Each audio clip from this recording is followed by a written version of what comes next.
안녕하세요. 엔타임 강사 연입니다.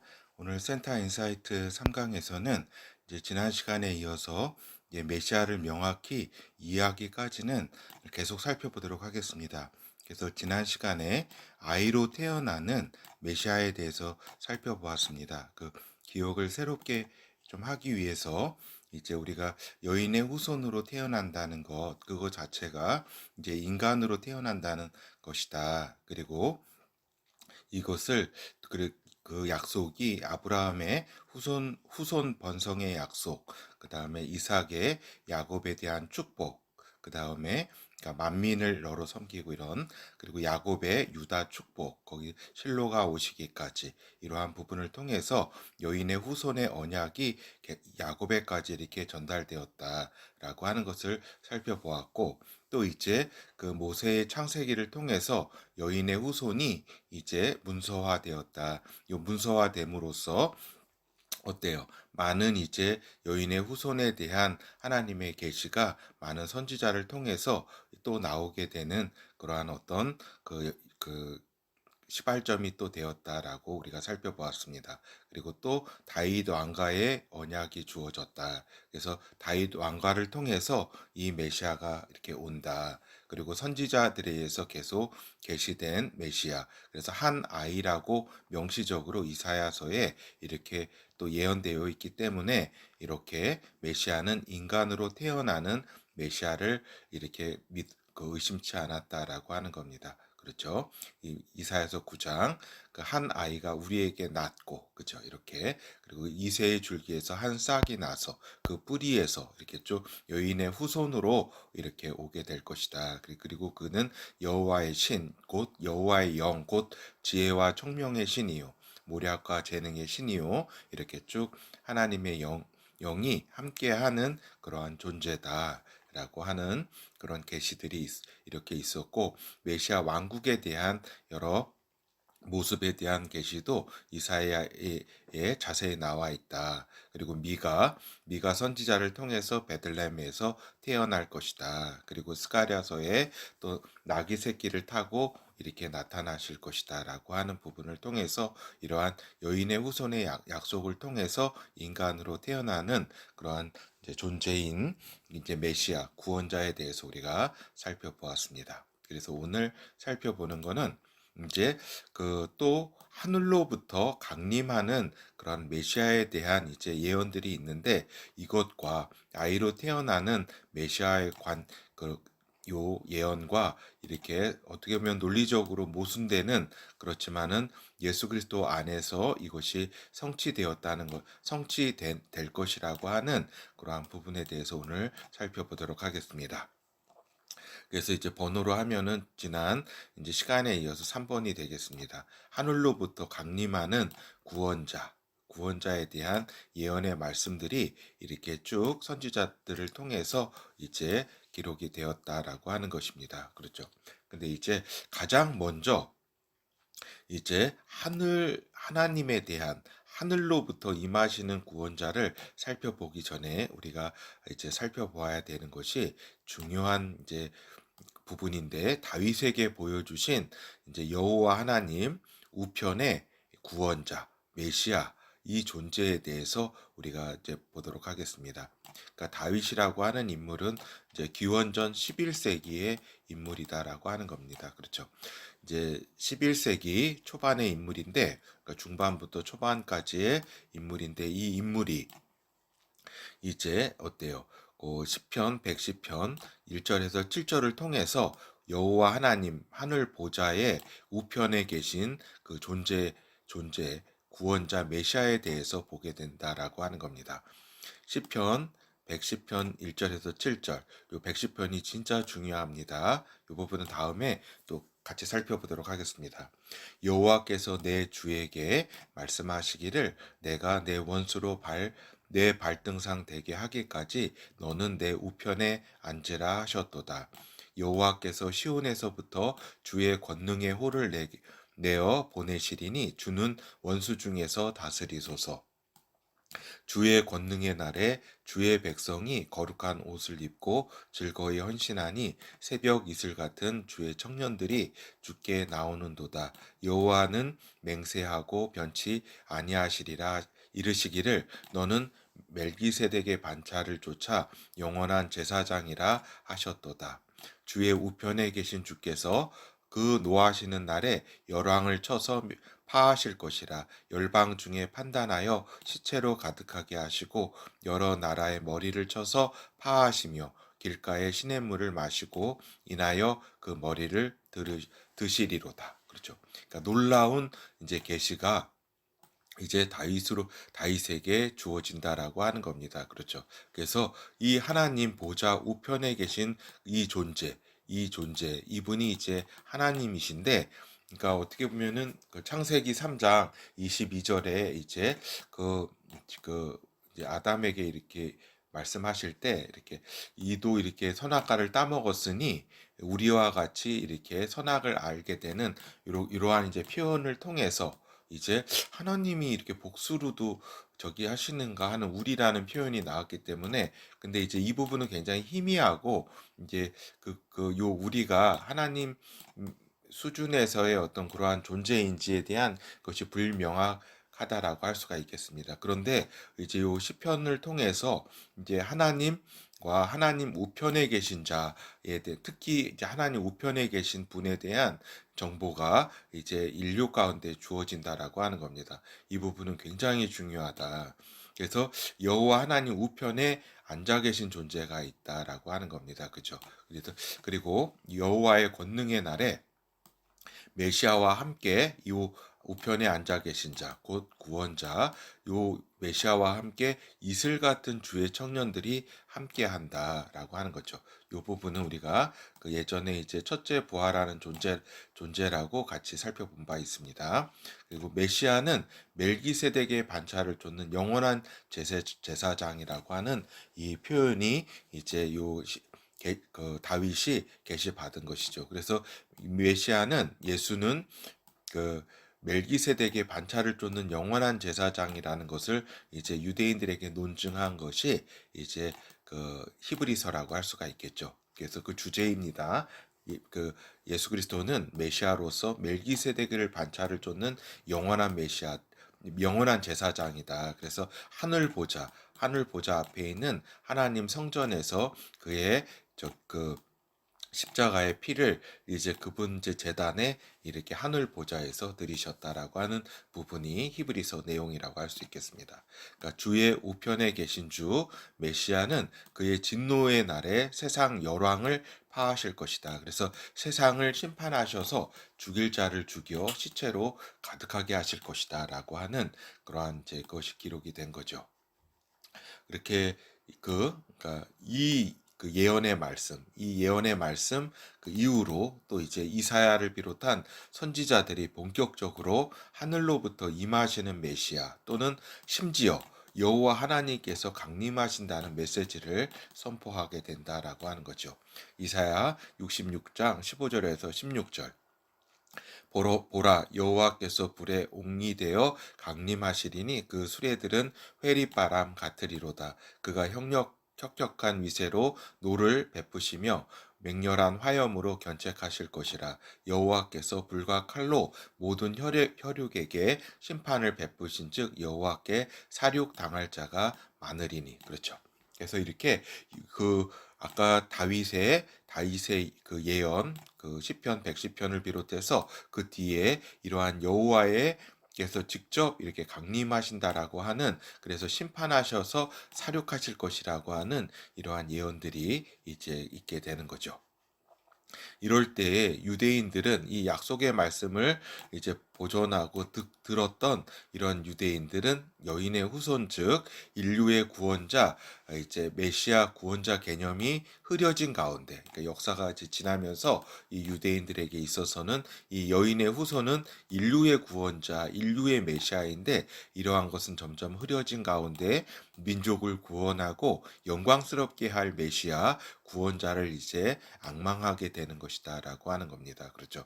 그러한 가운데 아이로 태어나는, 즉 메시아는 인간으로 태어나는데 그 존재가 이제 하나님의 영을 이제 받은 자로 이해했다라고 하는 겁니다. 그죠?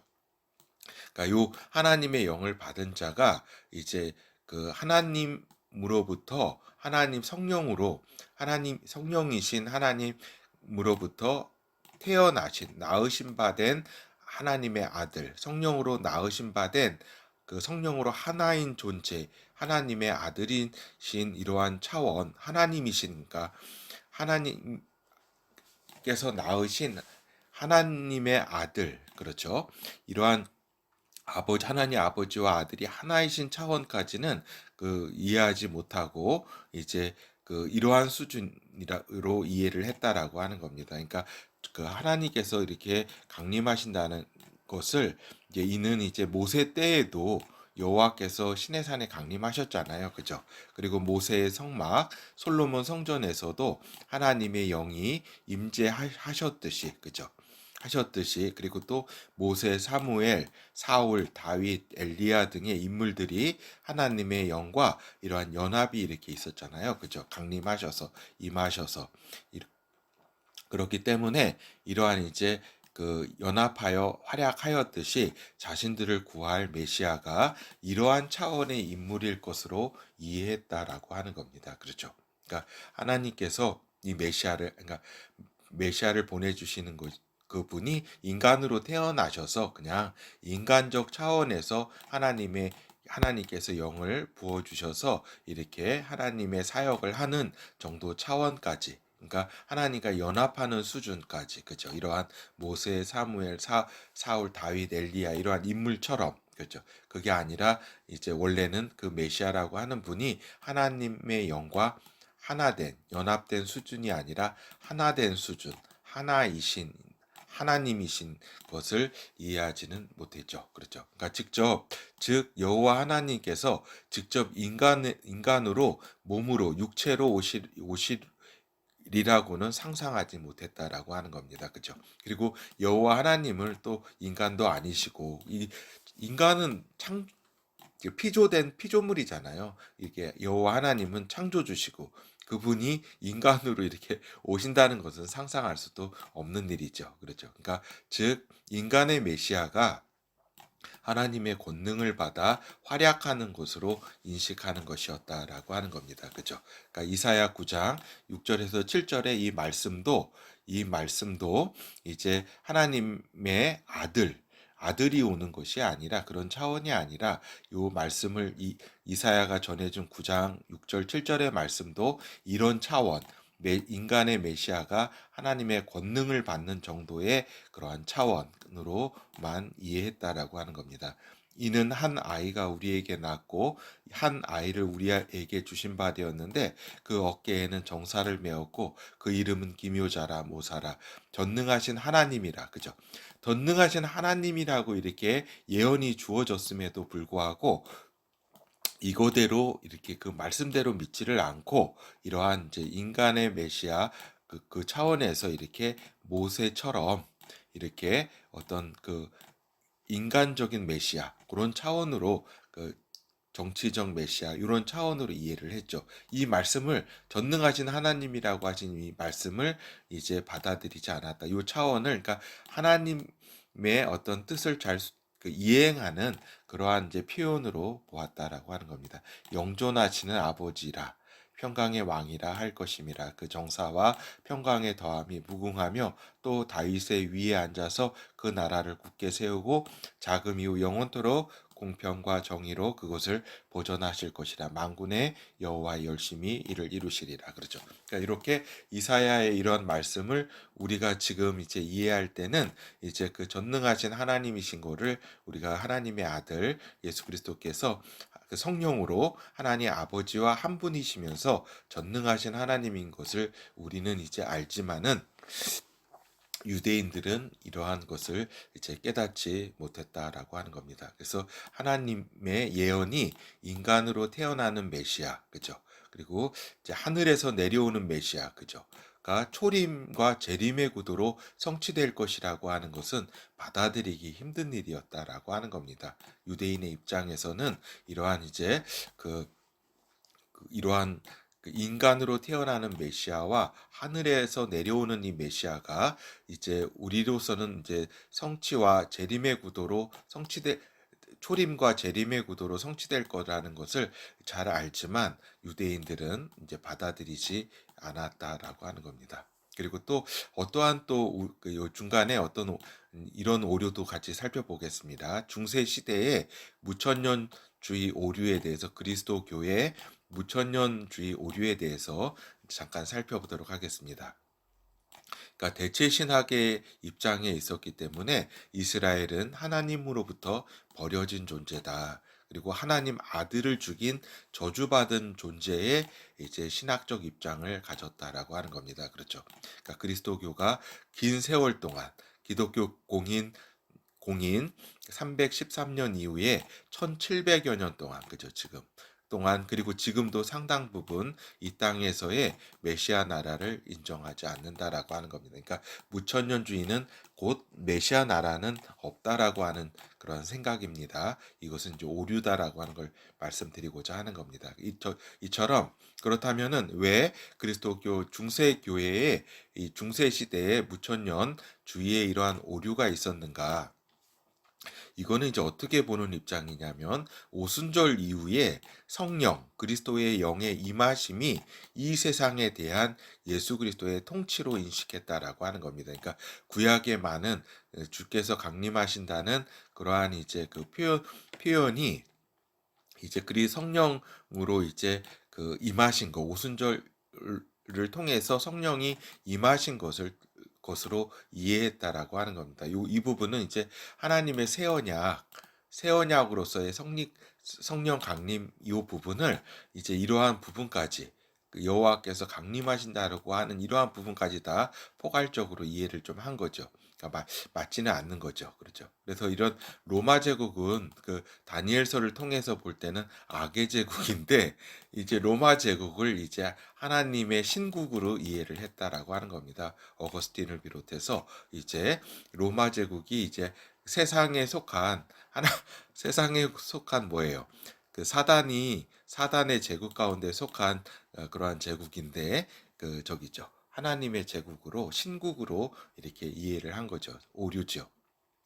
그러니까 오순절 이후에 성령 이거 했네요. 하나님 나라가 확장되어 가는 것으로 이해를 했다. 그러니까 확장되어 가는 건 맞죠. 그렇지만은 이걸 그러니까 메시아 나라 주님께서 오셔서 메시아 나라를 이루신다는 것을 거부했다라고 하는 것입니다. 그렇죠. 그래서 별도로 이제 메시아 왕국이 이 땅에 있어야 될 필요성을 느끼지 못했다라고 하는 겁니다. 그죠? 그래서 그리스도께서 오시면 곧바로 천국으로 지옥으로 심판이 있고 성도는 천국으로 불신자는 지옥으로 이제 간다는 견해를 그러한 스케줄 그러한 견해를 가지고 있는 것이 무천년주의라고 하는 겁니다. 알겠죠? 그러니까 메시아 나라는 없고 곧바로 예수 그리스도께서 심판하시고 천국 갈 성도들은 천국에 가고 또 불신자들은 지옥으로 곧바로 간다라고 하는 거죠. 그렇죠. 우리가 요한계시록이라든가 이런 성경 말씀을 통해서 메시아 나라가 있고 그 다음에 이제 심판이 있고 그 다음에 새 하늘과 새 땅이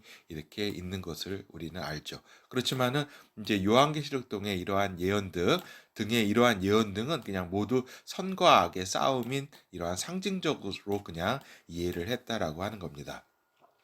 그리고 이제 첫째 부활, 성도의 첫째 부활도 오순절 성령 강림을 이제 그 성도의 첫째 부활로 이해한다라고 하는 겁니다. 그러니까 이 부분은 그 저기 그 초대 그 중세교회뿐만 아니라 그 개혁교회 그 무천년주의 중세교회뿐만 아니라 개혁교회 로이드 존스 현대 그 20세기의 위대한 신학자라고 불리죠. 그 로이드 존스를 비롯한 대부분의 신학자들도 개혁주의 전통을 가진 종교개혁의 그러한 신학자들도 이제 이러한 이제 그 성도의 첫째 부활이 오순절 성령 강림으로 보는 견해를 가지고 있다라고 하는 겁니다. 이 부분이 이제 오류라고 여러 번 말씀을 드린 바 있습니다.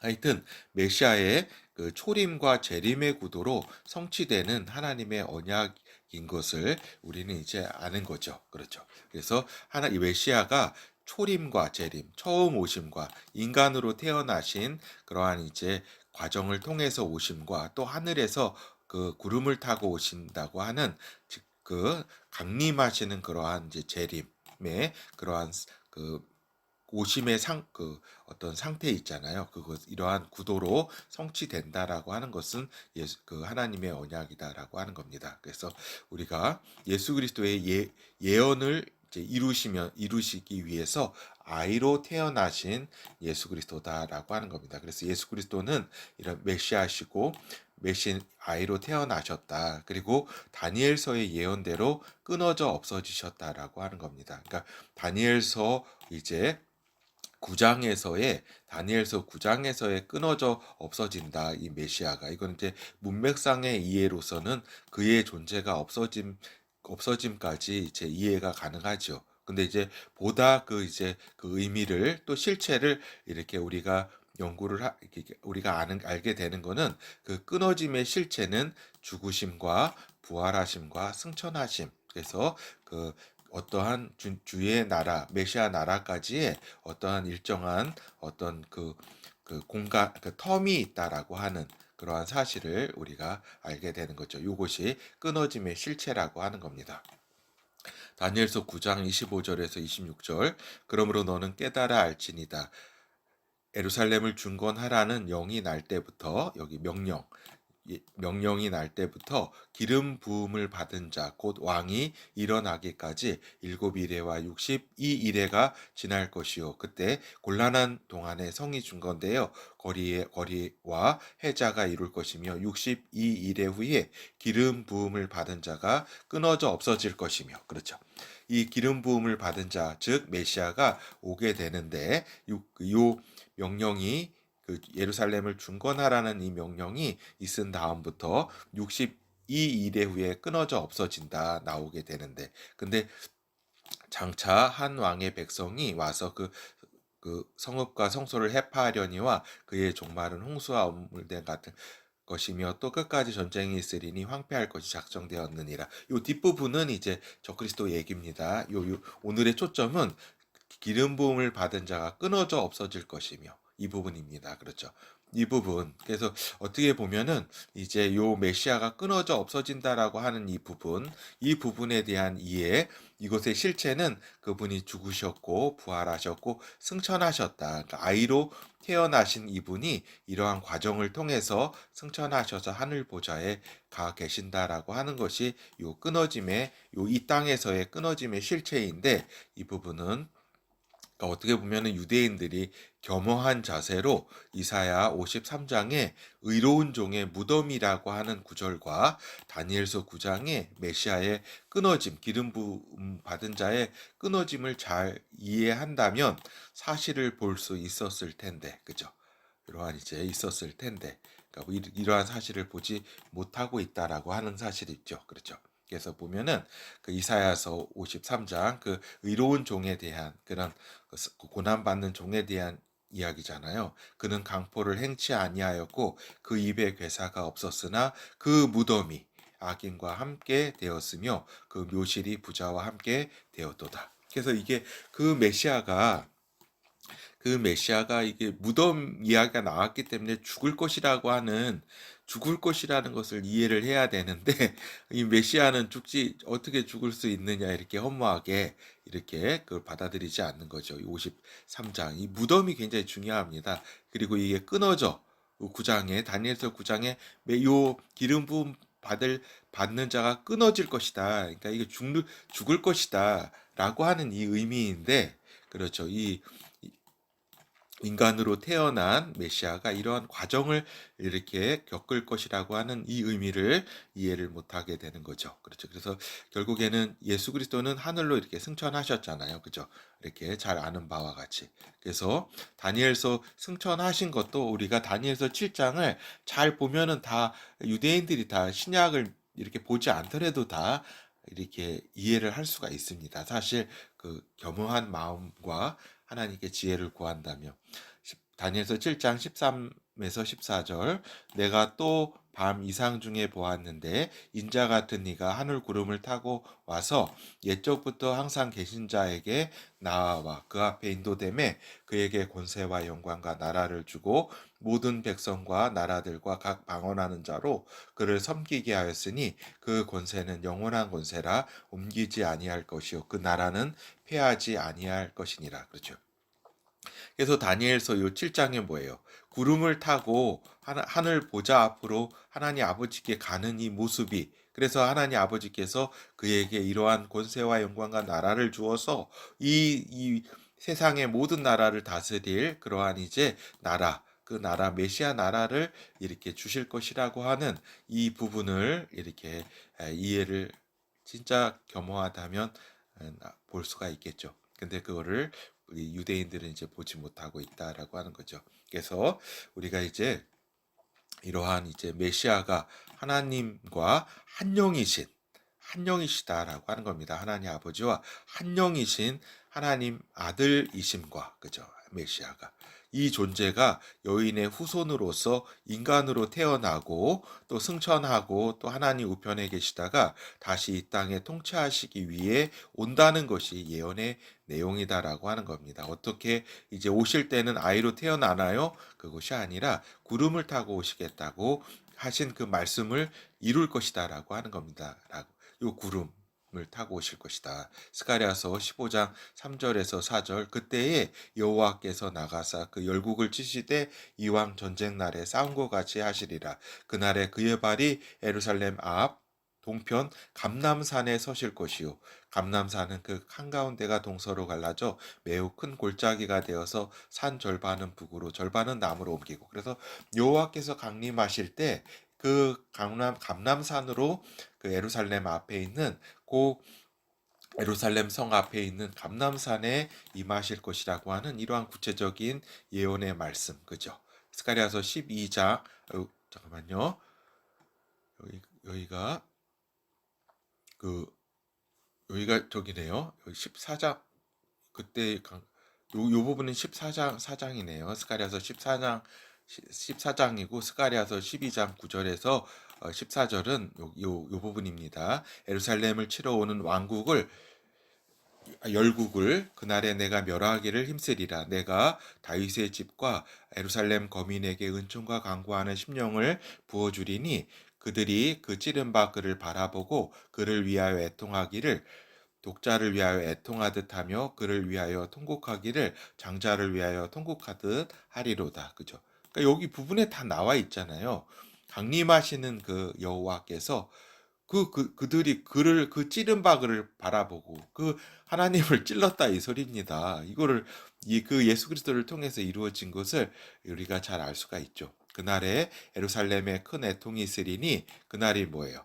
그 주께서 강림하시는 날, 여호와께서 강림하시는 날, 그날 큰 애통이 있으리니 무기또 골짜기 하다 드리문에 있던 애통과 같을 것이라. 온 땅 각 족속이 따로 애통하되 다윗의 족속이 따로하고 그 아내들이 따로하며 나단의 족속이 따로하고 그 아내들이 따로하며 레위의 족속이 따로하고 그 아내들이 따로하며 시므이 족속이 따로하고 그 아내들이 따로하며 모든 남은 족속도 각기 따로하고 그 아내들이 따로 하리라. 그렇죠. 이렇게.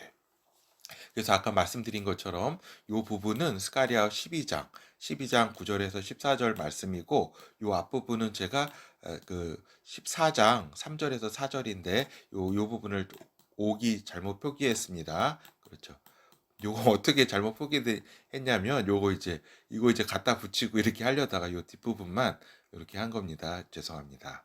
하여튼 사도행전 1장 11절 가로되 갈릴리 사람들아 어찌하여 서서 하늘을 쳐다보느냐 너희 가운데서 하늘로 올리우신 이 예수는 하늘로 올라가심을 본 그대로 오리라 하였느니라. 그렇죠. 그래서 하늘로 올라가신 그대로 오겠다고 하는 천사의 이러한 이제 또 전해진 말씀이 있다라고 하는 거죠.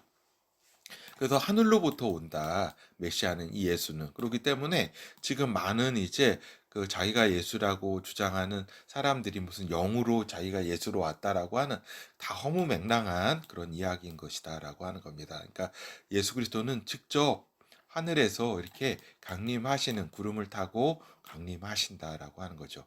요한계시록 1장 7절에서 8절 볼지어다 구름을 타고 오시리라.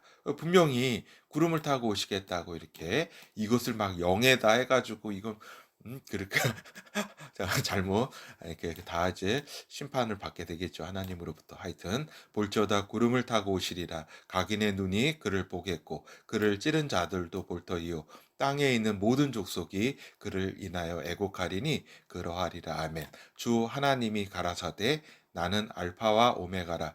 이제도 있고 전에도 있었고 장차 올 자요 전능한 자라 하시더라. 그렇죠. 이렇게 하나님께서 어떻게 말씀하셨어요? 주 하나님이 가라사대 나는 알파와 오메가라. 나는 전에도 있었고 장차 올 자고 전능한 자라 이렇게 말씀하셨잖아요. 그죠?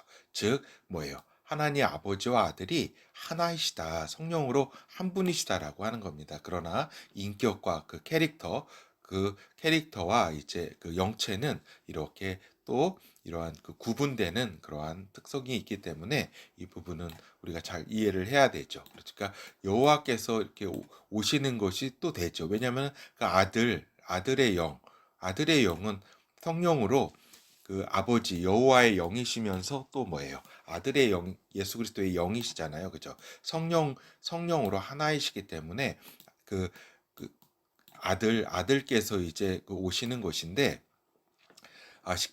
그 오시는 것인데 그것이 여호와께서 오신다고 해도 그 어떤 틀린 말이 아니라고 할 수 있겠죠. 요 예언을 다 이렇게 이루신다라고 하는 겁니다. 하여튼 여인의 후손 즉 인류에게 계시된 구원자 메시아는 말씀 그 예언대로 아이로 태어나셨다라고 하는 겁니다. 그죠?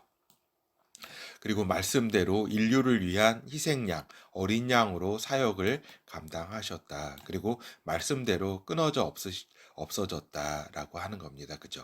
그 이사야서 53장 무덤, 그죠? 의로운 종 무덤에 이렇게 그 다음에 그 다니엘서 9장에 끊어져 없어질 것이다.